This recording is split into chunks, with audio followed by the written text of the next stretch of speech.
Thank you for being here. Appreciate it. So it seems like we know that the majority of maternal deaths are happening after the patient leaves the hospital, right? Doesn't mean that the hospitals are off the hook. In fact, that's actually part of the continuum of care, right? Is to make sure that those women are getting the care that they deserve. We know that there's actually less hospitals, so it's not like there's so many hospitals. So to create an intervention would be just so so prohibitive because there's so many. We know there's actually a limited number of hospitals that are actually doing births, correct, in the Commonwealth.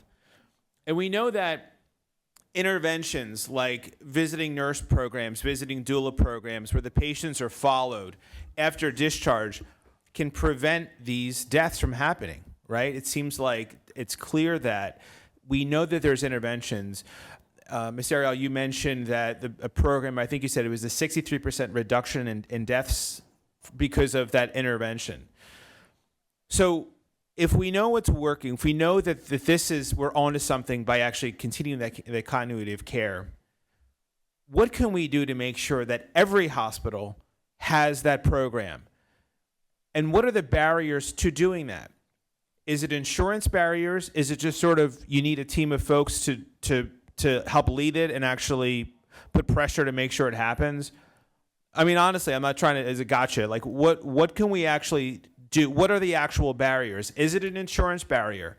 Are you not being reimbursed from Medicaid for that care that is needed for these high-risk mamas who need care, home care, but can't get it, every month, every 2 months, more frequently after they're discharged, but then maybe a little less frequently, but still some regularity?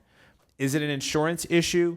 Is it just sort of we need a doc that really cares about preventing this and that's working on it at each hospital or statewide? Can you help us identify what can we do to reduce these deaths? Yeah, and yes. And I want to be clear that hospitals are not avoiding responsibility. We take full responsibility. I don't think the statistics that we're talking about here today, either adverse birth outcomes or deaths, are something that hospitals rejoice.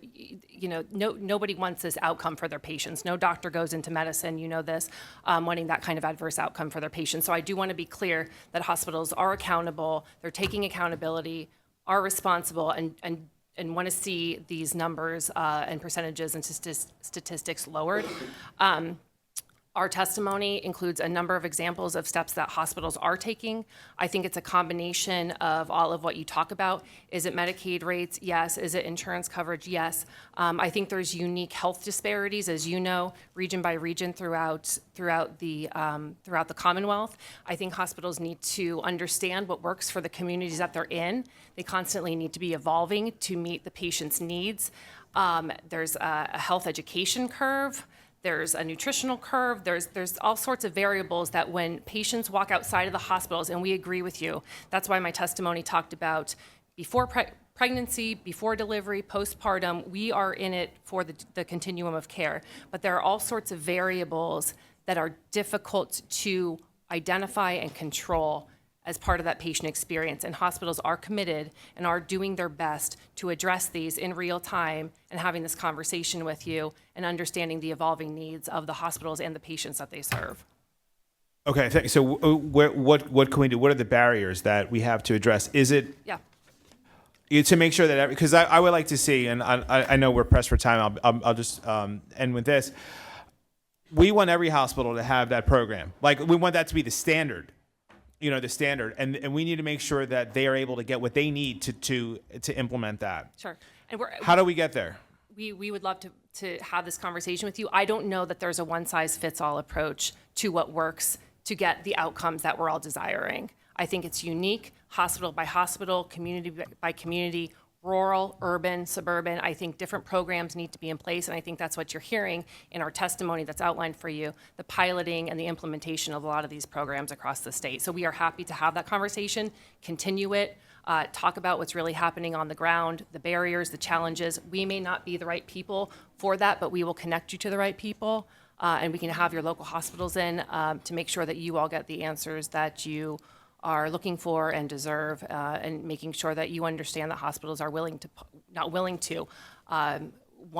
partner with you all in this. Thank you. I appreciate that sentiment, but we need the hospitals to lead. Like this has got to be like the house is on fire. The house is on fire, and we need the hospitals to actually lead this, to lead this and say, what are we doing? This is embarrassing. It's embarrassing that someone delivers at a hospital and then they're dead. That was preventable. That's embarrassment.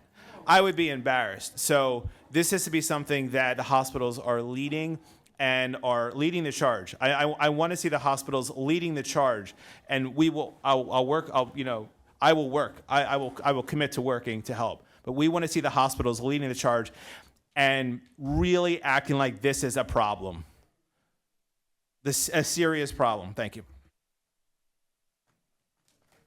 Thank you, Rep. Khan.